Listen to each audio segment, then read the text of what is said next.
Kembali lagi di cerita Guchen. Buat yang suka cerita ini silahkan like dan share. Buat yang belum subscribe, mau kapan subscribe-nya? Oke, kita langsung aja ke ceritanya. Semua diawali dengan perceraian. Bab 31-35. Bai Ruohan juga menatap sepupunya dengan ekspresi bingung, pengganti apa? Orang lain tidak melihatmu, jadi kamu menggantikanku. Bagaimana mungkin wanita sepertiku memenuhi pertunangan itu? Bai Sanshan mencibir dan berkata, aku bahkan tidak melihat jarak antara pacarmu dan pacarku, untungnya saya tidak mendengarkan kakek. Tuan Tua Bai merasa bahwa murid gurunya pasti luar biasa, dan cucunya lemah dan sakit-sakitan, dan dia tidak layak untuknya, jadi dia berkata bahwa dia harus mengubah cucunya untuk memenuhi kontrak pernikahan. Malam itu, lelaki tua Bai memberitahu Bai Sanshan tentang masalah ini, dan dia menggambarkan Gu Chen sebagai pria tinggi, muda, kaya dan tampan yang hampir maha kuasa. Tapi Bai Sanshan menolak untuk setuju bahkan jika dia dipukuli sampai mati, dan berkata bahwa dia tidak akan mendengarkan kata-kata kakeknya sampai dia melihatnya. Keesokan harinya, ketika Tuan Tua Bai memberitahu guru Gu Chen tentang hal-hal ini, pihak lain mengatakan bahwa selama Bai Ruohan adalah cucunya, dia tidak akan menolak. Jadi bukan karena Bai Ruohan adalah penggantinya, Gu Chen bahkan tidak menyukai Bai Sanshan, tapi dia masih tidak mengetahuinya. Gu Chen meraih tangan Bai Ruohan dan berkata sambil menyeringai, dia belum pernah bertemu pria yang luar biasa sepertiku, jadi itu adalah kerugiannya. Hahaha, kerugianku. Bai Sanshan mencibir, Tuan, pekerjaan apa yang kamu miliki sekarang? Banyak orang juga melihat ke sisi Gu Chen secara bersamaan, seolah-olah mereka sangat ingin tahu tentang bangsawan yang dibicarakan oleh lelaki tua Bai. Saya bekerja sebagai satpam di sebuah perusahaan, sejauh ini. Saya belum membeli mobil. Gu Chen menjelaskan dengan jujur. Seluruh orang tiba-tiba tertawa terbahak-bahak. Seorang penjaga keamanan. Apakah ini tamu terhormat yang orang tua Bai membuat semua orang menunggu selama 2 jam? Hahaha. Penjaga keamanan. Bai Sanshan tertawa keras. Melihatnya seperti ini, dia semakin merasa bahwa kakeknya berbohong padanya saat itu, seberapa tinggi, kaya, dan tampan. Banyak orang di sekitar juga mencibir, dan wajah tua lelaki tua Bai menjadi gelap ketika dia melihat semua orang mencibir. Sepupu, kamu keterlaluan. Kenapa kamu menertawakan kakak Gu? Bai Ruohan sedikit mengernyit dan berkata dengan suara rendah. Melihat gadis ini sangat melindunginya, Gu Chen merasa sedikit lega. Sejujurnya, dia tidak menganggap serius cemoohan Bai Sanshan dan yang lainnya. Semakin seseorang kekurangan sesuatu, semakin dia akan memamerkannya, sama seperti orang-orang yang sering memamerkan kekayaannya. Apakah menurut Anda mereka kaya? Adik, ini juga untuk kebaikanmu sendiri. Kakek benar-benar keterlaluan, pacar seperti apa yang dia temukan untukmu? Sama sekali tidak bisa diandalkan. Lihat kakak iparmu, dia baru saja membeli Mercedes-Benz, harganya lebih dari 2 juta, apakah dia memilikinya? Bai Sanshan menarik kerahnya, memperlihatkan liontin berlian di dalamnya, kakak ipar menghabiskan lebih dari 1,8 juta untuk membelinya. Meskipun tidak mahal, itu dianggap tulus. Memiliki pacar, apakah pacar kamu pernah memberikan sesuatu? Itu tidak perlu. Keluarga kita sudah mengundangnya makan. Tidak juga, sebenarnya apa yang kakakmu katakan itu benar. Aku harus memberimu hadiah saat kita bertemu untuk pertama kalinya. Gu Chen menahan punggungnya dan tersenyum ringan. Ketika semua orang mendengar kata hadiah, mata mereka bersinar terang, terutama Bai Sanshan. Menatap erat tangan Gu Chen, ingin melihat apa yang bisa dia sentuh. Lagi pula pakaian di tubuhnya terlihat sangat mahal, mungkinkah dia memang tinggi, kaya, dan tampan? Bai Sanshan takut dia akan merindukan Kaisar Naga yang sebenarnya saat itu, jadi dia sengaja mengucapkan kata-kata itu di jamuan makan malam hari ini, hanya untuk mengujinya. Ketika Gu Chen mengatakan bahwa dia hanya seorang penjaga keamanan, Bai Sanshan menghela nafas lega. Dia pikir dia membuat keputusan yang tepat saat itu. Tetapi pada saat ini, dia menjadi tegang lagi. Gu Chen melepas arloji kaca pecah di pergelangan tangannya, dan menyerahkannya kepada Bai Ruohan. Saya sudah memiliki arloji ini selama lebih dari 10 tahun, jadi saya akan memberikannya kepada Anda. Puci. Banyak orang tertawa dan memuntahkan air. Hahaha. Beraninya jam tangan rusak dihadiahkan. Ya Tuhan, orang malang ini, dari mana dia berasal? Bajunya edisi kolektor Zekna, apakah itu disewa? Satpam itu dibawa membeli pakaian mahal seperti itu, Tuan Bai memiliki mata yang bagus. Datang ke makna dan nilai, saya pingsan di tempat. Dihadapkan dengan ejekan dan ejekan dari orang-orang ini, Bai Ruohan tidak peduli, dan meletakkan arloji di tangannya, terima kasih, kakak Gu, aku sangat menyukainya. Senyumnya sangat murni, dan itu benar-benar datang dari hati. Gadis ini seperti bunga teratai yang mekar di gunung surgawi, lembut, genit, dan sangat mengharukan. Dan dia sangat memperhatikan perasaan Gu Chen, gadis seperti ini sangat langka. Bai Ruohan tidak peduli dengan hal-hal ini, tetapi orang tuanya tersipu malu. Tidak masalah jika menantu yang dia temukan tidak membuatnya bangga, tetapi sebaliknya, dia membuat mereka malu di depan keluarga. Hei, tahukah Anda? Dari yang saya dengar, bahwa seorang pria besar datang ke kota Jiangsu baru-baru ini. Pada saat ini, pria muda yang duduk di sebelah Bai Sanshan tiba-tiba berkata sambil menyeringai. Mungkin Anda mengira dia mencoba menyelamatkan pengepungan, tetapi dia benar-benar mendorong suasana penonton ke klimaks. Pria ini adalah tunangan Bai Sanshan, Zhou Jiang. Maksudmu, harimau tampan? Tuan Tua Bai juga bertanya dengan penuh minat. Zhou Jiang berdeham, benar, dia adalah komandan harimau tampan. Saya mendengar bahwa pria ini berusia 20-an dan memegang kekuasaan di tangannya. Dia sangat tinggi, kaya, dan tampan. Dia bertanggung jawab atas 3 provinsi dan 16 prefektur. Dikatakan bahwa dia saat ini berada di kota Jiangsu kita. Dalam beberapa hari, upacara pemotongan pita untuk pembukaan proyek di barat kota dikatakan telah mengundang orang besar ini. Lalu dia berkata, sayangnya, saya hanya bisa mendapatkan 2 tempat, dan hanya Sanshan dan saya yang akan pergi. Tetapi jangan khawatir, Paman dan Bibi, jika saya benar-benar dapat menghubungi orang seperti itu di masa depan, saya pasti akan melakukannya untuk keluarga Bai. Seluruh orang tidak bisa menahan pandangan iri, dan ayah Bai Sanshan meluruskan kerahnya dengan bangga, dan tidak bisa menahan senyum pada saudara laki-laki keduanya. Saya pikir jika Anda menginginkan menantu laki-laki, Anda harus menemukan seseorang seperti Xiao Jiang, setidaknya dia bisa diandalkan. Semua orang berkata, iya. Ya. Banyak orang juga bergema. Wajah ayah Bai Ruohan merah sampai ke telinga, dan dia berharap dia bisa menemukan celah di tanah dan menyelinap masuk. Gu Chen tidak bisa menahan keterkejutannya ketika dia mendengar apa yang dikatakan Zhou Jiang barusan, konferensi pemotongan pita proyek barat kota. Kenapa saya tidak tahu tentang itu? Hahaha. Kamu tahu. Anda mengatakannya seolah-olah Anda lah harimau tampan, bagaimana Anda bisa mengetahui hal-hal ini? Anda hanya satpam kecil. Bai Sanshan mencengkeram perutnya dan tertawa terbahak-bahak. Tapi Gu Chen tidak bisa menahan diri untuk tidak mengangkat bahu. Ya, saya memang harimau tampan yang Anda sebutkan. Semua orang terdiam selama beberapa detik, tetapi langsung tertawa terbahak-bahak. Hahaha. Kamu. Harimau tampan. Zhou Jiang tidak bisa membantu tetapi memandangnya dari atas ke bawah dan menahan tawanya, kamu bahkan tidak pantas menyemir sepatu harimau tampan. Pada konferensi pers dalam beberapa hari, saat seperti itu orang besar keluar, saya akan mengambil beberapa foto untuk Anda. Mungkin Anda tidak akan memiliki kesempatan untuk melihatnya. Gu Chen tersenyum sedikit, mengeluarkan ponselnya dan menghubungi Murong Waner. Segera, ujung lainnya terhubung. Dengar, aku tahu proyek kota baratmu. Pada pemotongan pita hari itu, singkirkan 2 orang dari tempat. Yang satu bernama Bai Sanshan dan yang lainnya bernama Zhou Jiang. Aku akan melakukannya. Selain setiap gerakan Gu Chen, dia harus terus memberikan tekanan padanya. Gu Chen tidak pernah ingin mengungkapkan identitasnya, orang-orang ini mencoba yang terbaik untuk membuat masalah baginya. Dikatakan sebagai komandan harimau, yang memerintah 3 provinsi dan 16 prefektur, sebenarnya tidak ada pengaruh sebesar itu, dan itu hanya gelar kosong. Sekelompok orang ini sedang menguji garis bawah Gu Chen, dan jika mereka ingin melihat seberapa besar mereka menindasnya, dia akan marah. Lakukan untukku segera, kata Gu Chen dengan nada dingin. Murong Waner merasa merinding di telepon, berkat fakta bahwa keduanya sudah lama saling kenal, jika tidak, Gu Chen mungkin saja langsung membuka mulutnya untuk mengutuk. Yang paling tidak disukainya adalah seseorang ada di sekitar untuk memengaruhi rencananya di Jiangsu, tetapi kelompok orang ini berulang kali menantang amarahnya. Aku akan segera melakukannya.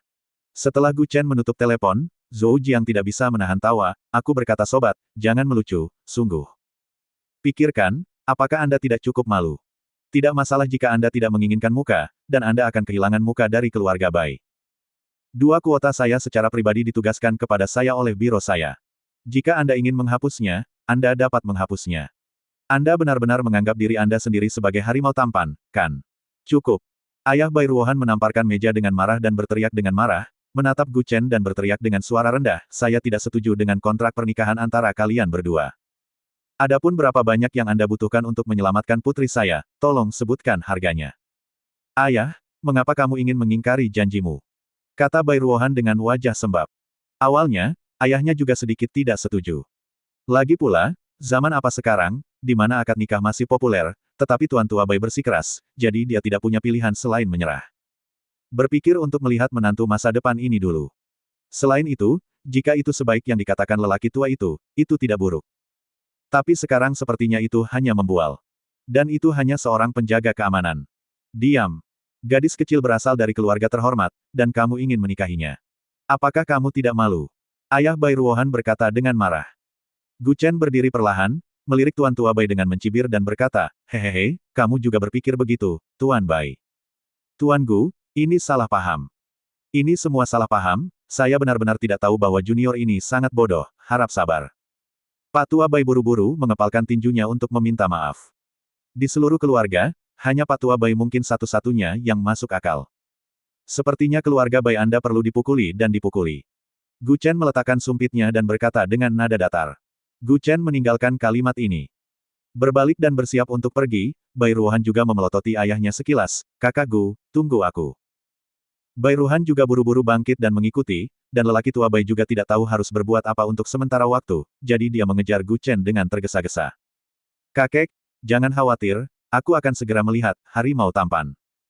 Dengan kefasihanku, selama aku bisa menghubungi pria besar itu, sebagai menantu keluarga Bai, lalu apakah aku masih bisa melupakan semua orang di sini? Zhou Jiang menepuk dadanya dan tersenyum. Benar, ayah, cucu menantu seperti Xiao Jiang adalah orang yang dapat menciptakan nilai bagi keluarga Bai, bukan dokter sialan itu. Sudah kubilang beberapa hari yang lalu bahwa anak itu tidak bisa diandalkan, jadi kamu harus mendengarkan. Ayah Bai Sanshan berdiri di samping sambil tersenyum bangga, dia berkata, setelah Xiao Jiang dan harimau tampan berhubungan, keluarga Bai kita pasti akan dapat mengalahkan keluarga besar lainnya. Zhou Jiang baru saja memikirkan cara membujuk keluarga Bai untuk menikahkan Bai Sanshan dengannya, dan keluarga Bai ini juga keluarga besar di Jiangsu. Menikahi seorang wanita dari keluarga Bai, pasti sangat membantu karirnya di masa depan. Khawatir tentang bagaimana mengekspresikan dirinya, tetapi pada akhirnya, dia bertemu dengan tunangan idiot seperti Bai Ruohan, dan kebetulan menginjak orang ini untuk memanjat. Jika bukan karena kesehatan Bai Ruohan yang buruk, Zhou Jiang pasti sudah mendekati adik iparnya. Dari segi penampilan, Bai Ruohan ini terlihat lebih menarik dan cantik, tetapi dia terlahir dengan umur yang pendek, jadi dia menetapkan targetnya pada Bai Sanshan. Tepat ketika dia bangga, telepon di saku Zhou Jiang berdering. Dia mengeluarkannya dan melihat bahwa itu adalah panggilan telepon Direktur Biro Industri dan Komersial, dan dia dengan cepat menghubungkannya dengan hormat. Direktur, ada apa Anda menghubungi saya? Ujung telepon yang lain langsung memarahi, jangan panggil aku direktur, kamu hebat. Aku dimarahi langsung, kamu luar biasa. Siapa yang memberitahumu kamu bisa berkeliling menunjukkan bahwa Anda dapat bertemu pria besar? Sekarang 2 kuota Anda diambil kembali. Halo. Ketua, jika kita punya masalah, bicaralah dengan baik, bukankah Anda setuju memberi saya 2 kuota? Kenapa Anda mengambilnya kembali? Zhou Jiang juga langsung cemas. Anda hampir menghancurkan pekerjaan saya, tulis 10.000 kata kritik diri sendiri untuk saya, atau Anda berhenti. Tidakkah kamu tahu tentang jangan memprovokasi seseorang yang tidak bisa kamu provokasi? Keluar dari sini, lebih sukses daripada gagal. Bip bip. Telepon segera ditutup. Bai Sanshan melihat wajahnya yang bingung dan buru-buru bertanya, apa yang terjadi? Apa yang telah terjadi? Direktur baru saja menelepon saya dan mengatakan, 2 kuota untuk konferensi pers di kota barat telah ditarik. Kata Zhou Jiang ragu-ragu. Dia masih sedikit bingung. Baru saja direktur menelepon dan mengatakan bahwa ada 2 kuota, memintanya untuk membawa pacarnya ke sana, tetapi hanya butuh 10 menit, dan dia menelepon lagi untuk memberitahunya untuk tidak pergi, dan mengatakan dia telah memprovokasi seseorang. Hanya dalam 10 menit, apakah dia benar-benar memprovokasi seseorang?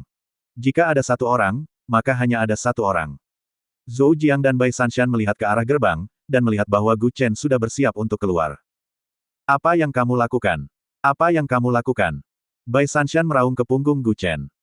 Gu Chen menoleh sedikit, mencibir dan berkata, demi kamu menjadi sepupu tunanganku, aku akan menyelamatkanmu sekali. Hahaha. Kamu menyelamatkan aku. Kamu hanya penjaga keamanan yang bau, apa yang akan Anda lakukan untuk menyelamatkan saya? Saya tidak sakit, apakah saya perlu bantuan Anda? 3 inci di bawah perut bagian bawah, tekan sendiri.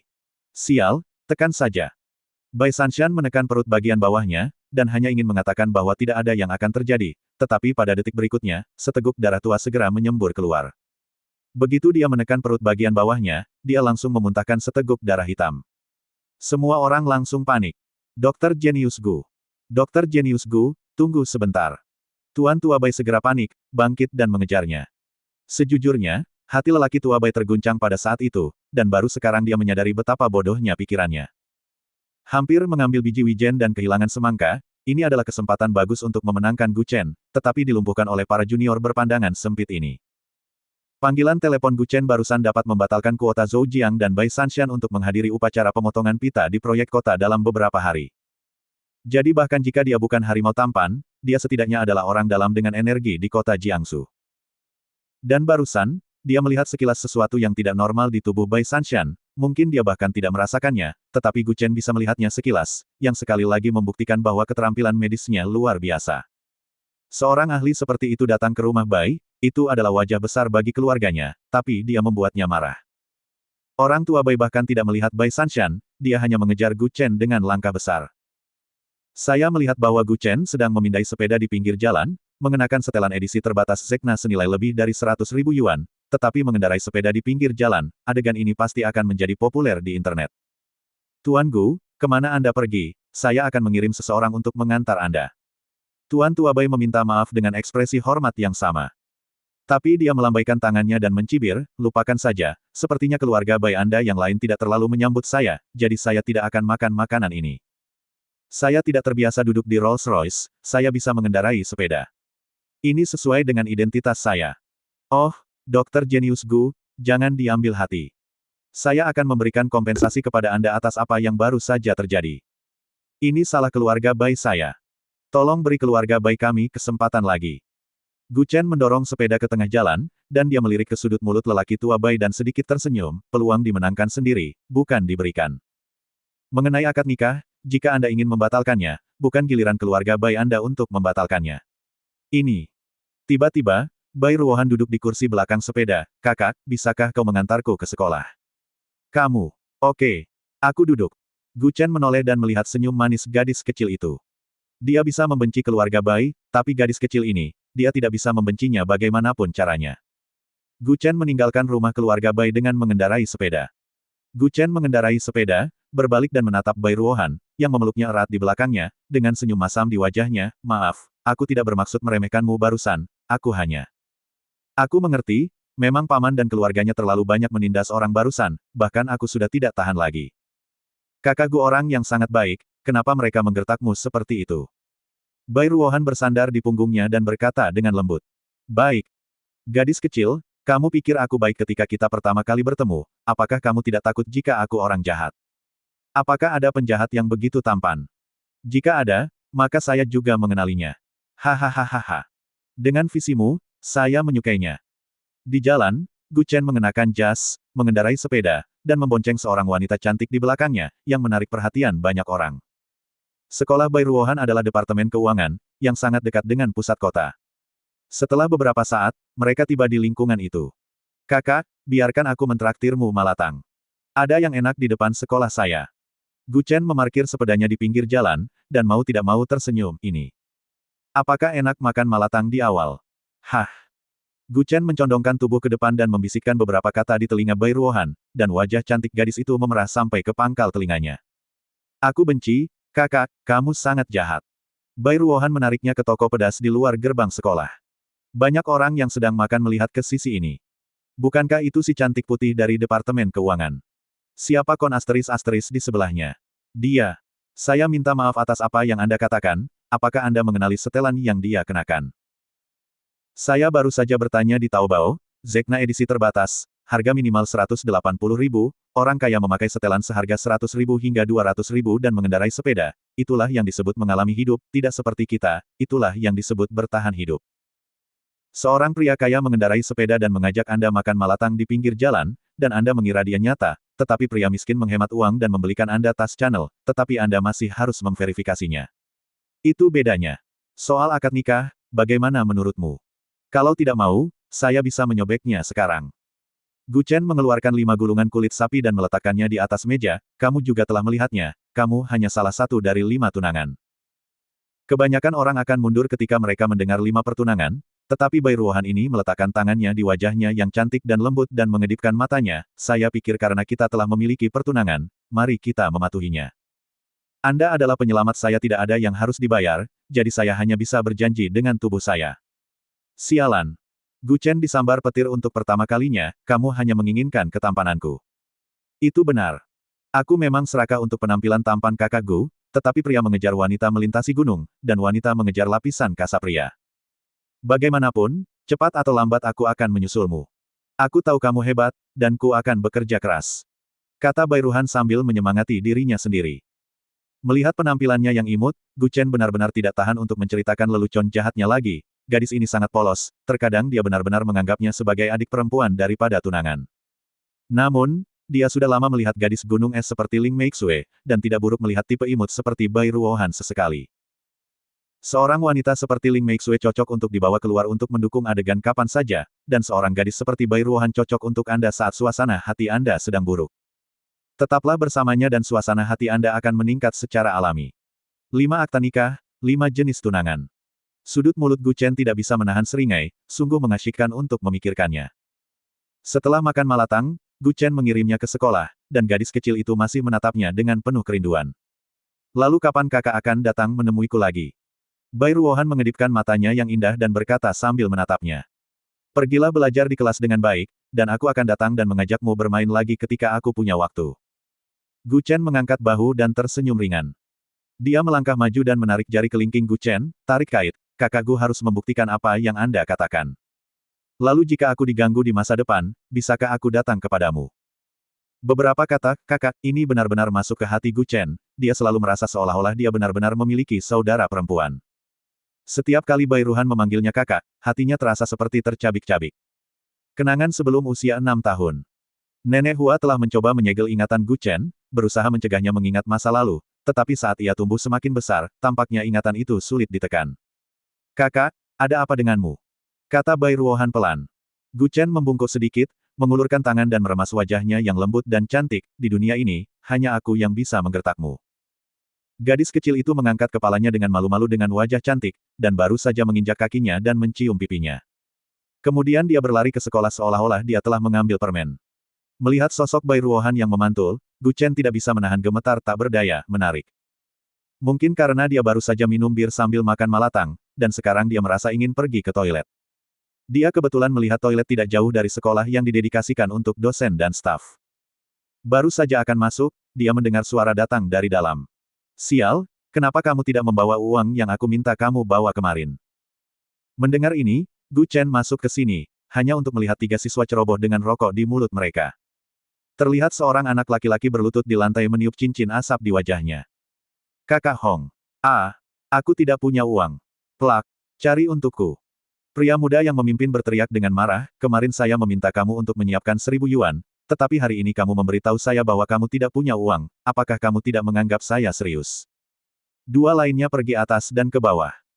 Kemudian mereka mulai menggeledah saku pemuda yang sedang berlutut di lantai, dan menemukan lusinan uang receh darinya. Brengsek. Kamu sangat miskin, kamu hanya membawa sedikit uang ini. Beraninya kamu memakai AJ, kupikir kamu tidak mau memberikannya. Pemuda berambut kuning itu mengangkat tangannya dan menamparnya. Di antara mereka, hal semacam ini selalu ada dari sekolah dasar hingga universitas, dan kelompok orang ini berdedikasi untuk menindas mereka yang lebih lemah dari diri mereka sendiri, dan ketika mereka bertemu dengan yang kuat, mereka akan menyerah dengan patuh. Ahem. Gu Chen terbatuk ringan. Ini mungkin reaksi naluriah, mengira itu guru yang datang, dan orang-orang itu dengan cepat membuang puntung rokok ke wastafel. Saat mereka melihat Gu Chen, anak-anak muda ini langsung menjadi marah. Siapa kamu? Batuk kepada kami, kupikir guru ada di sini. Pemuda berambut kuning itu berkata dengan marah, saya peringatkan Anda, jangan ikut campur dalam urusan orang lain, atau saya akan membersihkan Anda nanti. Gu Chen melirik pemuda yang berlutut di lantai, matanya meminta bantuan. Jangan lihat aku. Untuk pria yang bisa berlutut dengan santai, aku tidak perlu repot-repot membantu. Adalah satu hal apakah kamu bisa mengalahkannya atau tidak, tetapi kamu bahkan tidak memiliki gerakan untuk melawan. Itu tidak sebanding dengan bantuanku. Gu Chen mencibir sambil berdiri di dekat wastafel. Hehe, kamu pikir kamu luar biasa. Kamu membantunya, apakah kamu bisa membantu? Pemuda berambut kuning itu berjalan menuju Gu Chen dan mencibir. Dia melirik pemuda itu dengan pandangan meremehkan, kamu bisa mencobanya. Gu Chen meraih kerah pemuda berambut kuning itu dengan punggung tangannya dan membantingnya ke lantai dengan keras. Kakak, jangan pukul aku. Jangan pukul aku. Melihat pemuda berambut kuning itu memohon belas kasihan, Gu Chen tidak bisa menahan senyum, menatap bocah yang berlutut di tanah dan mencibir, apakah kamu melihat itu? Harimau kertas. Jika kamu tidak melawan, kamu akan selalu diganggu. Jika kamu rela memotong dirimu sendiri, Kaisar akan menarikmu dari kudamu. Siapapun kamu, kamu akan tamat. Lebih baik untuk mengajari seseorang cara memancing daripada memberinya ikan. Jika Anda membantunya hari ini, dia masih akan diintimidasi di lain hari. Mengapa Anda tidak menyuruhnya untuk menjadi laki-laki yang tangguh, bahkan lebih tangguh sebagai laki-laki? Jika dia tidak bisa melindungi diri sendiri, bagaimana dia bisa melindungi wanita di masa depan? Hehe, mau melawan. Seorang pemuda jangkung memberi anak laki-laki yang berlutut di lantai mulut besar dengan punggungnya, lawan, kamu pengecut. Izinkan saya memberitahu Anda, jika Anda tidak mendapatkan 1000 yuan besok, kami akan meniduri pacar Anda sampai mati. Gu Chen melihatnya di matanya, dan dia juga terlihat tidak berdaya. Hei, kayu busuk. Gu Chen hendak berbalik dan pergi setelah pergi ke toilet, tetapi pada saat ini dia mendengar teriakan dari belakangnya. Ah! Telingaku, telingaku. Melihat ke belakang, dia melihat pemuda jangkung menutupi telinganya dan melolong. Tidak peduli bagaimana dua lainnya menarik atau memukulnya, pemuda yang berlutut di lantai itu masih menolak untuk melepaskannya. Sialan! Jangan tarik telingaku. Telingaku akan putus. Darah jatuh sedikit demi sedikit dari daun telinga pemuda jangkung itu. Saya menyarankan Anda untuk segera mengakui kesalahan Anda, orang jujur tidak mudah diintimidasi, jika tidak telinga Anda akan hilang. Gu Chen menyilangkan lengannya dan mendengus dingin. Mendengar ini, pemuda jangkung itu ragu-ragu selama beberapa detik, dan dengan cepat menundukkan kepalanya untuk mengakui kesalahannya, saudaraku, aku salah, aku salah. Saya tidak akan pernah meminta uang lagi, saya benar-benar salah. Tapi bocah itu masih tidak melepaskannya, Gu Chen tidak bisa menahan senyum, tidak mungkin, sikapmu tidak cukup tulus. Kakek, cucu salah, dan cucu tidak akan pernah berani lagi di masa depan, benar-benar tidak berani. Pemuda jangkung itu berteriak memohon belas kasihan. Pada saat ini, bocah yang berlutut itu memilih untuk melepaskannya. Jika dia berusaha lebih keras, telinganya tidak akan berguna. Keluar. Anak laki-laki itu berdiri dan berkata dengan marah, memuntahkan seteguk darah ke lantai. Mereka bertiga segera berdiri dan berlari ke arah luar dengan terbirit-birit. Melihat adegan ini, Gu Chen tidak bisa menahan senyum sedikit, lihat, mereka hanya macan kertas. Jika kamu kuat, orang-orang di sekitarmu akan lemah, tetapi jika kamu lemah, orang-orang di sekitar kamu akan kuat. Terima kasih. Setelah selesai berbicara, Gu Chen hendak berbalik dan pergi. Tunggu, siapa kamu? Bocah itu menatap punggungnya dengan rasa terima kasih. Gu Chen tidak berbicara, hanya berjalan keluar pintu dengan langkah besar. Bukannya dia sengaja menjadi keren, tapi dia benar-benar tidak tahu bagaimana menjawabnya. Terkadang Gu Chen bahkan tidak tahu siapa dia dan peran apa yang dia mainkan. Saat ini di grup Junli, di Departemen Keamanan. Presiden sudah kembali, mengapa kakak Chen belum kembali? Seorang satpam kecil yang duduk di pintu bertanya dengan curiga. Wang Hu memutar matanya ke arah pemuda itu, pergi saja lakukan tugasmu. Bagaimana kamu bisa membandingkan dengan kakak Chen, suami CEO? Bisakah perlakuannya sama? Apakah menurutmu dia peduli dengan gaji security? Pada saat ini, terdengar suara langkah kaki di luar pintu. Kakak Chen kembali. Penjaga keamanan di pintu buru-buru bangkit dan hendak membuka pintu. Begitu pintu dibuka, yang dilihat semua orang bukanlah Gu Chen, tetapi Liu Yang, orang yang sangat mereka benci. Artinya, itu adalah orang yang datang ke Departemen Keamanan setiap bulan untuk mencari gelombang.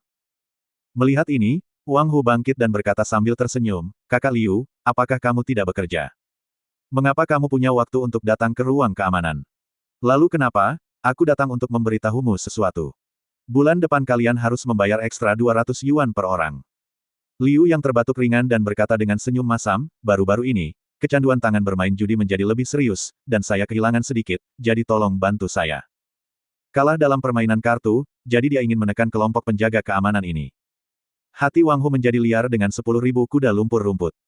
Kakak Liu, jika kamu ingin melakukan ini, saudara-saudara kami tidak akan senang. Kamu tidak hanya tidak akan diberikan 200 yuan, tetapi kamu bahkan tidak akan diberikan 300 yuan seperti sebelumnya. Wang Hu berkata dengan suara dingin. Ketika Liu yang mendengar ini, dia juga tampak terkejut, dia tidak menyangka orang-orang ini berani berbicara dengannya dengan nada seperti itu. Kamu berani berbicara dengan saya seperti itu, percaya atau tidak, saya akan membuat Anda semua gagal hadir penuh, dan kemudian gaji Anda akan dikurangi lebih dari 500 yuan per orang. Tanpa kehadiran penuh, gaji mereka akan dikurangi 1.000 yuan, dan Liu yang ini yang bertanggung jawab atas kehadiran karyawan, menjalankan Departemen Keamanan dan Departemen Logistik sepanjang tahun, pada dasarnya dapat mendapat puluhan ribu yuan. Bahkan lebih tinggi dari gajinya.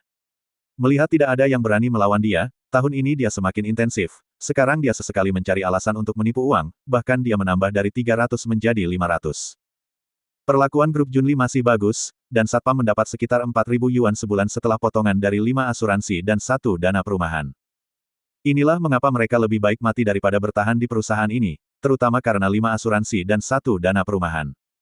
4.000 sisanya hampir tidak dapat mempertahankan kehidupan keluarga. Sekarang mereka harus memberi orang ini 500 sebulan. Seorang pria dewasa merokok dan minum 2.000 sebulan, dan sisa 1.000 yuan untuk keluarga. Pada dasarnya, tidak ada uang tersisa sama sekali. Mereka semua keluar untuk bekerja, mengapa mereka harus membayar? Hanya saja mereka tidak berani melapor ke atas. Yang di tingkat security tidak memiliki kesempatan untuk menghubungi presiden secara langsung. Beritanya perlu diberitakan tingkat demi tingkat. Mungkin sudah diredam oleh Departemen SDM sebelum itu sampai ke telinga Ling Meixue. Ini juga alasan mengapa semua orang hanya bisa menelan amarahnya dan menjalani hidup mereka. Sangat berani di tempat saya. Saat itu, sebuah suara datang dari luar.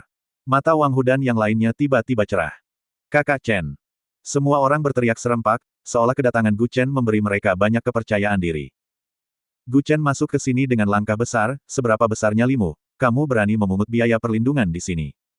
Kamu berani melawan. Liu yang memelototinya dan berkata dengan dingin. Wang Hu berjalan ke arah Gu Chen, dengan cepat mengeluarkan rokok dari tasnya, memasukkannya ke mulutnya dengan hormat, dan dengan hormat membantunya menyalakan rokok. Kakak Chen suami presiden, apakah dia akan takut padamu? Wang Hu menegakkan punggungnya dan mendengus dingin. Liu yang terkekeh, wow, saya takut hingga mati. Suami presiden datang ke sini untuk menjadi penjaga keamanan. Siapa yang kamu bodohi? Izinkan saya memberitahu Anda, jangan melawan saya, atau Anda tidak akan punya apa-apa untuk dimakan. Benarkah? Gu Chen menggerakkan lehernya, aku melawanmu. Kamu tidak layak. Kamu. Liu yang menarik napas dalam-dalam, oke. Tunggu aku dan lihat siapa yang memiliki tawa terakhir. Setelah selesai berbicara, dia berbalik dan pergi. Melihat pria ini pergi dengan wajah kusut, para satpam langsung berteriak. Kakak Chen hebat. Mendominasi. Wang Hu menghentakkan kakinya dengan gembira. Ini adalah hari paling lega dia berada di perusahaan selama 3 tahun. Merasa tidak masalah, Gu Chen menepuk pundaknya dan tersenyum ringan, selama Anda pergi bekerja tepat waktu dan pulang kerja tepat waktu, tidak akan ada masalah. Untuk mengambil peran sekecil itu, tidak ada gunanya bahagia. Dengar, dengar. Wang Hu menyeringai menyanjung, menjadi saudara besar, kamu harus memiliki kekuatan itu. Penjahat seperti Liu yang ditakdirkan untuk diperlakukan sebagai anjing. Tetapi meskipun mereka berkata demikian, semua orang masih sedikit khawatir. Gu Chen ada hubungannya dengan presiden, jadi dia tidak peduli dengan kehadiran penuh, tetapi orang lain berbeda, keluarga yang dipotong 1.000 harus mengencangkan ikat pinggangnya. Saat ini di kantor presiden. Nona Ling, ini adalah materi video yang Anda inginkan, tetapi hanya dapat melacak video Jalan Sanjiang, Jalan Sijiang, dan Jalan Sanyang, dan kami mengunci sosok yang sama di 3 jalan ini pada waktu yang hampir bersamaan. Kata seorang pria dengan jas dan kacamata berbingkai emas. Pria ini adalah penyelidik swasta yang relatif hebat, dan dia memiliki jaringan kontak untuk menyelidiki informasi kantor polisi. Ling Meixue terutama ingin mencari tahu siapa yang mengancam Wang Fujiang malam itu, dan dia ingin berterima kasih padanya secara pribadi. Dia memasukkan drive USB ke komputer, mengklik video dan menontonnya. Namun ketika dia melihat sosok yang muncul di 3 saluran pada saat yang sama, dia langsung menutup mulutnya karena terkejut. Bukankah itu dia? Saat ini, di markas misterius di Eropa Utara. Seorang pria berseragam militer meletakkan tangannya di punggungnya dan berkata dengan suara yang dalam, pria misterius yang membunuh semua elit mantan tentara kita sendirian terakhir kali tampaknya terlihat di kota tertentu di kerajaan Xia, dikatakan bahwa baru-baru ini seorang jenderal senior muda muncul. Dan 3 hari yang lalu, kekuatan misterius menggunakan jaringan berbagai organisasi di kawasan Eropa untuk bersama-sama menekan sekelompok puluhan miliar di kerajaan Xia, menyebabkan pihak lain kehilangan miliaran dalam 1 menit. Kami belum melacak lokasi spesifik dari kekuatan misterius ini sejauh itu, tapi yang pasti adalah, orang yang mengerahkan kekuatan misterius itu ada di kerajaan Xia. Jenderal senior yang muncul dari langit hampir menghancurkan grup 10 miliar dalam 1 menit. Kekuatan, dan master misterius yang membunuh semua jenderal senior dari mantan tentara kita sebelumnya. Saya menduga bahwa ketiga petunjuk ini berasal dari orang yang sama. Pergi dan cari tahu untuk saya. 3 jenderal senior berdiri di belakang mereka, semuanya menundukkan kepala dan mendengarkan perintah. Ya, ketiganya menjawab serempak. Di antara mereka, seorang pemuda berambut putih mengangkat kepalanya, mata birunya berbinar cerah, kerajaan Xia sangat besar, bagaimana jenderal ingin kita menemukannya? Dalam 3 hari, akan ada upacara pemotongan pita untuk pembukaan kota barat di Jiangsu. Kabarnya, Pria besar itu akan tiba di lokasi secara langsung. Saya tidak peduli apakah dia adalah pria misterius yang membunuh mantan pasukan kita saat itu atau bukan, singkirkan saja dia. Menganugerahkan sebagai raja dan jenderal di usia muda, bagaimanapun juga merupakan batu sandungan bagi kita untuk menetap di kerajaan Xia. Baik. Di malam hari, di area Villa Yu Huatai. Setelah bekerja, Gu Chen pergi ke pasar untuk membeli banyak sayuran dan kembali. Saat masakan hampir siap, dia mendengar langkah kaki datang dari luar. Istriku, cuci tanganmu dan makan. Ling Meixue melemparkan tasnya ke sofa ketika dia kembali, menatap Gu Chen yang keluar membawa piring dan berkata dengan suara yang dalam, tolong jelaskan. Dia melempar flash drive USB ke atas meja. Meskipun dia tidak mengatakannya dengan jelas, Gu Chen samar-samar menebaknya. Istriku, mengapa kamu memberiku benda ini? Gu Chen berkata dengan senyum masam. Apakah kamu tidak penasaran dengan apa yang ada di dalamnya? Ling Meixue berkedip dan tersenyum ringan. Dia merentangkan tangannya dengan acuh tak acuh, ini tidak lebih dari beberapa video. Bukankah Anda akan mencari tahu siapa yang pergi mencari Wang Fujiang malam itu? Dengan kata-kata itu, mata indah Ling Meixue tidak bisa menahan diri untuk tidak berkedip jadi.